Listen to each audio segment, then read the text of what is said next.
রূপপুর গ্রামে এক মিসকে শিয়াল তার বউ শেফালি শিয়ালিনী ও তার একমাত্র মেয়ে মিনাকে নিয়ে বসবাস করত। একদিন মিসকে শিয়াল একটি অ্যাক্সিডেন্টে মারা যায়। ওগো স্বামী, তুমি আমাকে ছেড়ে কি করে চলে গেলে গো? আমি এখন তোমার এই মিনাকে নিয়ে কি করে থাকবো? মেয়েটাকে নিয়ে আমি কি করে সংসারটা চালাবো গো? কাঁদিস না হাসেফা, কাঁদিস না। মিসকের এই বড় লিচু গাছটা আছে তো, এই লিচু গাছের লিচু বিক্রি করে তুই সংসারটা চালিয়ে নিতে পারবি। মা, ও মা, তুমি ঘরের মধ্যে মন খারাপ করে বসে আছো? আমার যে ভীষণ খিদে লেগেছে। সকাল থেকে আমি কিছু খাইনি, তুমি তো রান্নাও করনি। খিদের জ্বালা আমি যে আর সইতে পারছি না মা, আমাকে কিছু খেতে দাও না মা। মারে, তোর বাবা যেই টাকাগুলি রেখে গিয়েছিল সেই টাকাগুলি তো শেষ হয়ে এলো। এখন যে আমার কাছে কোনো টাকা নেই, আমি কি করে বাজার করে আনবো আর তোকে খেতে দিব? ঘরে যে বাজার সদাই কিছুই নেই, কি করে আমি রান্না করব? ভাবছি গাছে যেই লিচুগুলি আছে সেই লিচুগুলি বাজারে নিয়ে বিক্রি করব। লিচুগুলি বিক্রি করতে পারলে কিছু বাজার করে নিয়ে এসে তোকে রান্না করে দিব রে মা।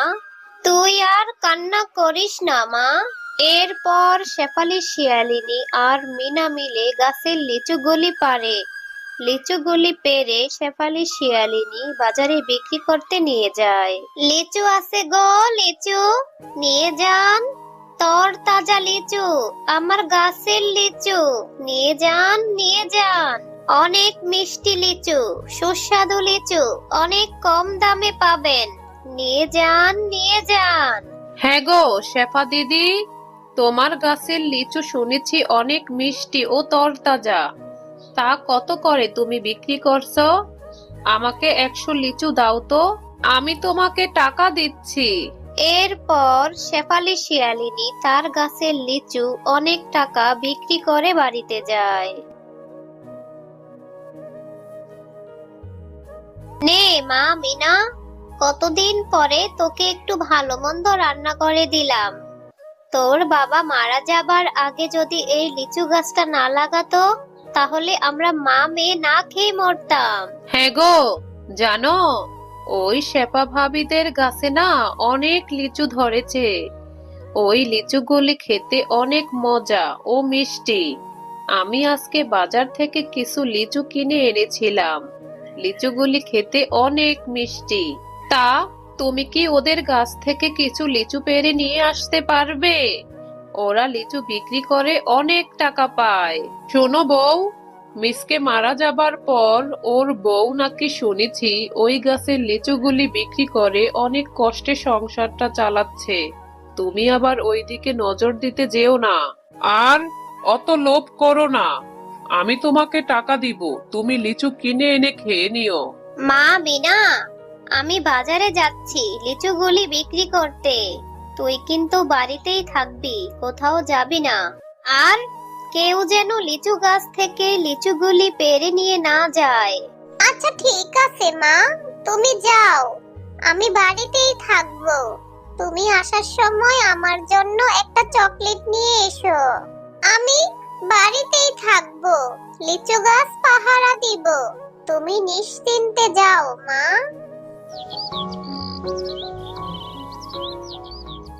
আরে মিনা, তুমি এখানে বসে বসে কি করছো? আমি আসার সময় দেখলাম সামনের মাঠে তোমার বন্ধুরা খেলা করছে। তোমাকে ডাকছিল। আর তোমার মা কোথায় গেছে? আমার মা তো বাজারে লিচু বিক্রি করতে গেছে, আর আমাকে বলেছে লিচু গাছ পাহারা দিতে। তাই আমি বসে বসে লিচু গাছ পাহারা দিচ্ছিলাম, যেন কোনো চোর এসে আমাদের লিচু গাছ থেকে লিচু চুরি করে নিয়ে যেতে না পারে। তাই পাহারা দিচ্ছিলাম। আহারে বাচ্চা মানুষ, তোমার বন্ধুরা খেলা করছে আর তুমি কি না এখানে বসে বসে লিচু গাছ পাহারা দিচ্ছ? আমি তোমার লিচু গাছ পাহারা দিচ্ছি, তুমি খেলতে যাও সোনা। এভাবে মুন্নি শিয়ালিনী মিনাকে ভুলভাল বুঝিয়ে মাঠের দিকে খেলতে পাঠিয়ে দেয়। আর এই দিকে মুন্নি শিয়ালিনী চুরি করে শেফালি শিয়ালিনীর গাছ থেকে সব লিচু পেড়ে বাড়িতে নিয়ে যায়। হ্যাঁ রে মিনা, তোকে না বলেছি লিচু গাছটা পাহারা দিতে? কে এসে গাছ থেকে এতগুলি লিচু পেড়ে নিয়ে গেল? আর তুই কোথায় ছিলি? মা, ওই মুন্নি কাকিমা এসেছিল আর বলেছিল তোমার বন্ধুরা খেলা করছে, তোমাকে ডাকছে, তুমি যাও, আমি তোমাদের গাছ পাহারা দিব। তাই আমি আমার বন্ধুদের সাথে খেলতে চলে গিয়েছিলাম। তাহলে কি মুন্নি ভাবি আমার গাছ থেকে লিচু চুরি করে নিয়ে গেল? ছি ছি, আমি তো ওনার কাছ থেকে এটা আশা করিনি। আর তুইও ওনার কথা মতো বোকার মতো চলে গেলি। কি করব বল, আমরা যে গরিব, অসহায়। এই সব কিছুর বিচার দিতে গেলে আমরা যে কোনো বিচার পাবো না রে মা। মা, তাহলে আমাদের ঘরে যে লিচুর বীজগুলি আছে, সেই বীজগুলি আমরা আমাদের ঘরের চালে লাগাবো, যাতে কেউ এসে লিচু চুরি করে নিয়ে যেতে না পারে। এরপর যেমন ভাবনা তেমন কাজ। শেফা শিয়ালিনীর মেয়ে মিনা লিচুর বীজগুলি তাদের ঘরের চালে রোপণ করতে লাগলো।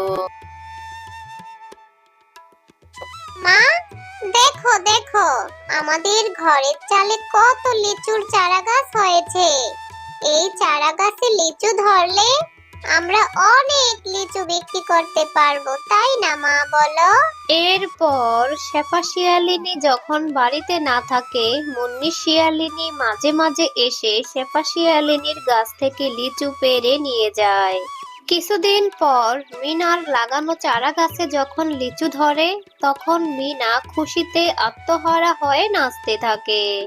এরপর সেই লিচু বাজারে বিক্রি করে শেফা শিয়ালিনী ও তার মেয়ে মিনা অনেক ভালোভাবে দিন কাটাতে থাকে।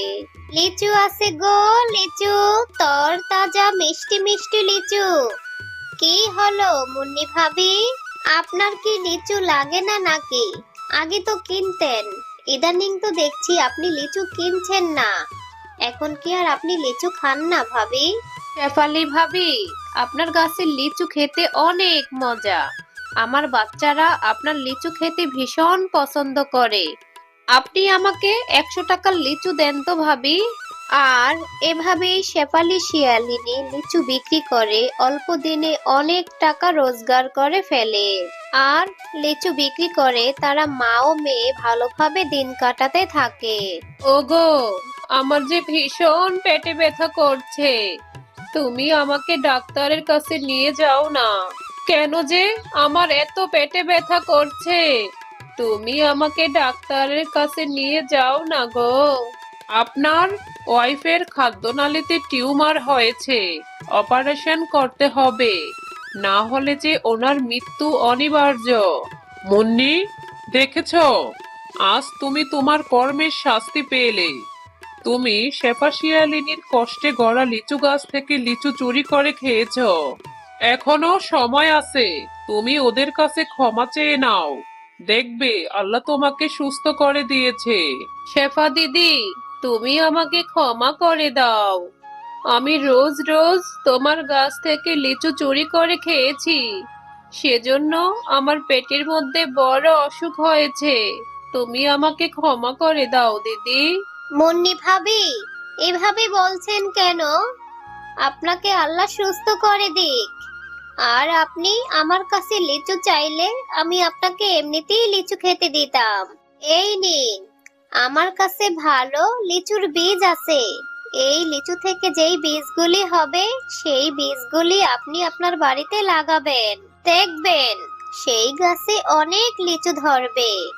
আপনি যে লিচু পছন্দ করেন সেটা আমি ভালো করেই জানি।